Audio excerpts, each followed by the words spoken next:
Dalam kurun waktu 5 hari, tim Rimau Polda Sumsel bersinergi dengan tim reserse Polres Banyuasin berhasil mengamankan 3 dari 5 tersangka pembunuh sopir taksi online atas nama Edward Limbah, warga Kelurahan Lima Ulu Darat. 3 tersangka yang ditangkap adalah Ari Trisutrisno alias Ari, 32 tahun, Aldo Putra Zainuddin alias Yung Yung, 32 tahun, dan Adi Putra Simamora alias Ucok, 27 tahun. Ketiganya warga Palembang dan ditangkap di rumah masing-masing. Irjen Pol Agung Budi Marioto, Kapolda Sumatera Selatan mengatakan, kasus tersebut bermula pada 21 Agustus silam. Sekitar pukul 8 malam, para tersangka memesan angkutan daring di Jalan Jenderal Sudirman tak jauh dari Hotel Dairah. Korban Edward Limbah selaku sopir gokar kemudian mengangkut 3 tersangka yang minta diantar ke kawasan Talang Kelapa, Banyuasin, Sumatera Selatan. Di tengah perjalanan, korban dihabisi dengan cara dijerat lehernya dengan seling kawat.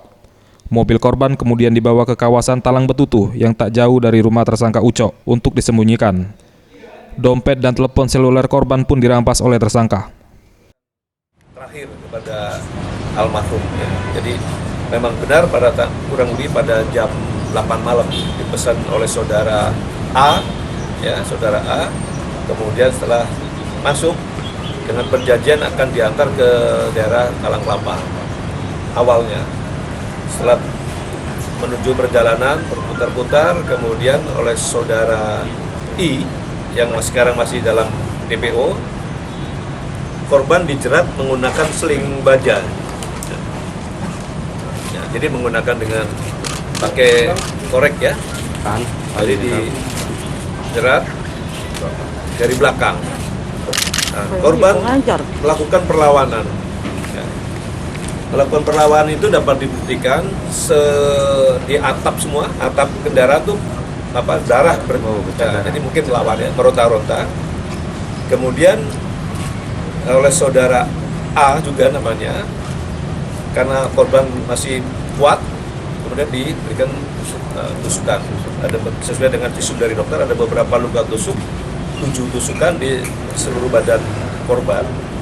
Kemudian satu lagi saudara tersangka nama Anuga yang mengucapkan ini dengan pedang ya. Nah, korban meninggal dunia, kemudian diturunkan di daerah Banyuasin, di daerah. Saat ini, polisi masih melakukan pengejaran terhadap 2 tersangka lainnya berinisial R dan I. Tersangka R diketahui membantu pelarian tersangka yang menggunakan motor usai memarkirkan mobil di semak-semak. Sedangkan tersangka I turut menghabisi korban di dalam mobilnya. Tim Liputan Sriwijaya TV.